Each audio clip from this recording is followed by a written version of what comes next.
علامہ محمد اقبال 9 نومبر 1877 کو سیالکوٹ میں ایک کشمیری گھرانے میں پیدا ہوئے۔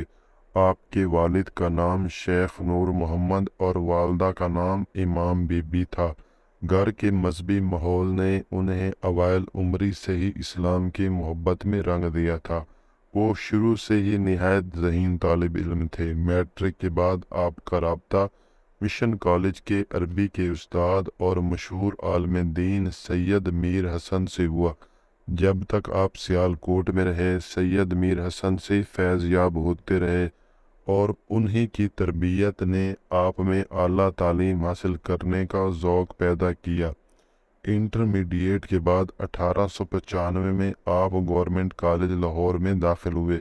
آپ تعلیم کے ہر مرحلے میں وظیفہ حاصل کرتے رہے۔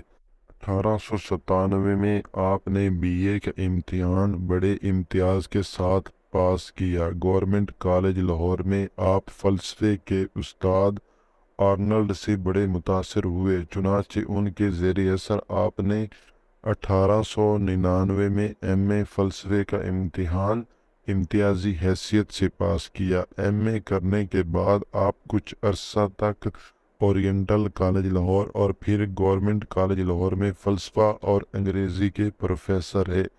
1905 میں آپ اعلیٰ تعلیم کے لیے انگلینڈ چلے گئے۔ کیمبرج یونیورسٹی سے بار ایٹ لا کی سند حاصل کی۔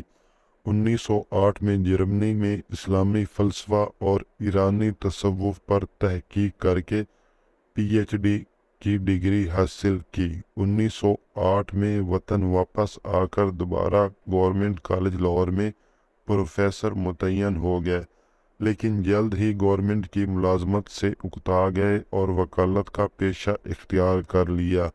یہیں سے صحیح معنوں میں آپ کی علمی اور ادبی زندگی کا آغاز ہوا۔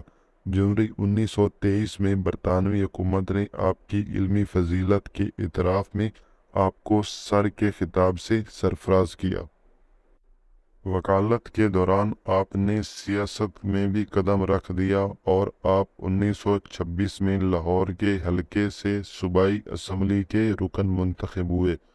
1927 میں سائمن کمیشن کی آمد پر علامہ اقبال نے سر محمد شفیع کے ہمراہ سائمن کمیشن کے ساتھ تعاون کیا اور مسلمانوں کے مطالبات کمیشن کے سامنے پیش کیے اور خاص کر اس بات پر زور دیا کہ برِ صغیر میں مسلمان ایک جداگانہ قوم کی حیثیت رکھتے ہیں اور ان کے لیے جداگانہ طریقہ انتخابات کو برقرار رکھنا چاہیے۔